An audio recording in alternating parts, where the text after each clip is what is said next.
مجاري وسردانا جو بايدن جبور وشهلاتا نافين بتايبتي جي إسرائيل سعودية هروها جوين نوي دقل برسين فلسطين دويدا ميدا جبلي ويكي كوري كفتنا كا استراتيجية أمني دنا برا إسرائيل وأمريكا هاتيا إمزاكرن لدجي إيراني كو دست إيراني نجهيتا تشكي أتومي دهم بردا إسرائيل دبيجيتن زماني وشي باندوره لإيران ناکیتن کورا وستینی تو دستیوان نگهیتا چکی اتمی دوی جهان آزاد بشکل دجی گفین ایران راوستیتن هرچی قاس امریکا لدجی بکارین ناچکی دوی دمیدا و دبیجن او داوی بجارده یامه لدوی کیوانه دا سردان آوی تچواته اری اف سردان دکاری دست کفته که جبو إسرائيل لدجي إيران لبي خوبينه جفن إيران حتى تشرادي جدينه ممكنة أف أراستين هردوين دجي هف هم إسرائيل هم جي إيران دنا برد أمريكا تكو دخازيتن ركفتنا اتمی زندی بکد با هوایی که جوایی که کو ضرر و زیان نگهین توانو هفت پیمان وان جنرال خانه نشین کری ارتش امریکا و شرازای کاروبارین روشالاتان آوراست ارنی اودینو جه فلوریدا دپرسم ایجا ارنی گلک بخیراتی کردستان 24 دخوازم دویدم ایدا بزانم گرنگریا سردانا جو بایدن و روشالاتان آوین بتایبتی امضا کرنا و رکفتنا استراتیجی امنی دیگر اسرائیل ده چه دای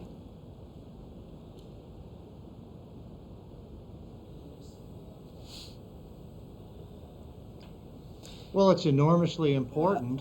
گرنگە بەداخەوە سەرۆک بايدن سەردانی سعودیە دەکات بەڕاستی ئەمە بۆ نەوتە سەردانەکەی بەڵکو باشتر بوو کە بێتە هەولێر وەک لەوێ بچێتە جەددە و نەوت لە هەرێمی کوردستان بکڕێ و بۆ چوونی خۆمە و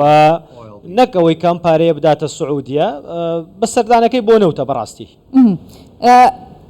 اف سردانا بو دروست کرنا هف پیمانیانا لدجی ایرانه لنافچه ارا دکاریتن سر بگریتن اف رکفتنا هاتیه امضا کرن دکاربیتن ریگریه لدست کفتن ایرانه جبو بدست خستنا چکی اتمی هر وها برفرح کرنا اجمونا خو لسر گروپین لا بلاین نیا ساین کو کارن تک درانه لروش حالاتانا ویندکن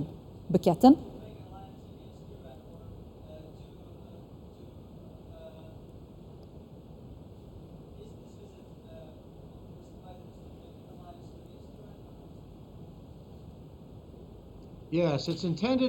بەڵێ ئەمە بەشێکە لەوە سەرۆک بايدن کارێکی زۆری هەیە کە بیکە و هاوپەیمانیەک لە دژی تاران دروست بکە لە ناوچەکە ئێستا سەرۆک بايدن بەدەست با بڵێن کێشەیەکەوە ئاڵۆزەوە دەناڵێنێت کە دژی سعودیە و سعودیە بۆتە ئامانجی هێرشەکانی یەکێکە لە وڵات 2 ساڵ لەمەوە با بڵێن 2 ساڵ و نیو لەمەو پێش و بە سعودیەی دەوت وڵاتێکی پراوێز خراو ئەمە قسەی سەرۆک بايدنە و ئێستا دەیەوێت بچێتە سعودیە چی بڵێت واتە ئایا ئەم ڕابردووەی لەبیر چوەتەوە بۆیە لە 2019 کاتێک کە تاران هێرشی کردە سەر ئارامکۆ و کێڵگەنەوتیەکانی ئەو وڵاتە وەڵامی ئەمریکا ئەو کاتە چی بوو بۆیە ئەمە کێشەیە لە بەردەم بايدن دەبێت چی بکات ئێستا تاران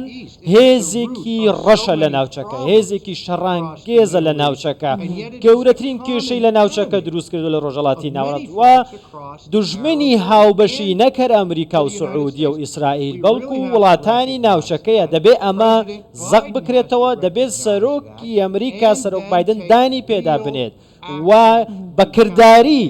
هەنگاوێک بنێ بۆ بەرپەنجدانەوەی ئەم هێزە تاریک و شەڕەنگێزەی ئێران لە ناوچەکە و ئەو هاوپەیمانی کە باسی دەکرێت هاوپەیمانی بەرگری ئاسمانی ڕۆژهەڵاتی ناوەڕاست و لە هەولێریش بە هەمان شێوە دەبێ هەولێری بەشێک بێ لەو هاوپەیمانی طبعا تگەلێک بەحسا هەولێرە کرد هێژایرنی ئەس ڕێزە دەگرم لەوی ئاڵای لەسەر سنگێتەژی هەم ئاڵای کوردستانی هەمژی ئەمریکا لێ مژار مخابن نەئەڤەیە کۆ توژێ بەحەس دکەی إسرائيل جد بيجيتن نابا بوشا إيران بهتا راجرتن يا جماعة باوري بزمان دبلوماسية بيدقال إيران يجبركو إيران نا ولاتا بزمان دبلوماسية راوستا دفي جيهان آزاد بشكل دجي إيراني راوستا سربيان ورابا سربيان لأمريكا شر بداوين بجاردة دبينا برأياتا دوێ ناوبەرەدا ئیسرائیل بتەنە سەرێ خۆ دکارە چەک لە دژی ئیرانە بکاربینە ji bo rêgirîkirinê bigihiştinê bi çekê etomî.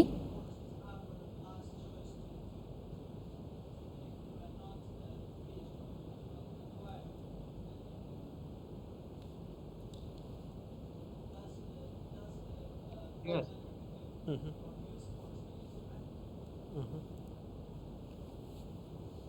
Well, that remains. بەڵێ ئەمە دەبێ بزانین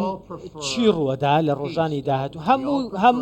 هەمومان لەگەڵ ئاشتین بەڕاستی ئێمە هەمومان لەگەڵ ئەوەین کە دژمنەکەمان پاشەکشەی پێ بکەین بە بێ شەڕ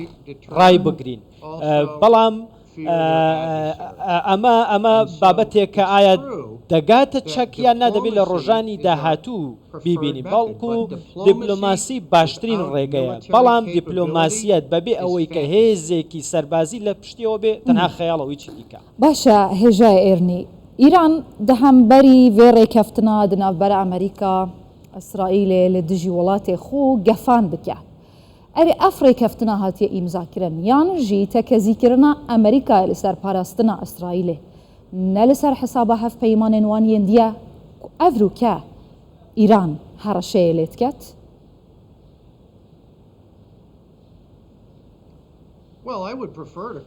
من پێم وایە پێی بڵین هاوپەیمانی ئەو وڵاتانەی کە دانیان بەوەدا ناوە کە ئێران دژمنێکی هاوبەشە ئەمە ناوی هاوپەیمانیەکە من پێم باشە وابێ واتە ئەوە دەگەێنێت کە وڵاتانی دیکە لەگەڵ ئەمریکا و ئیسرائیل پێکەوە ڕوبەڕووی تاران ببنەوە من پێم وایە تاران هەڕەشەیە بۆ مرۆڤایەتی لە هەر شوێنێک مرۆڤایەتی هەبێ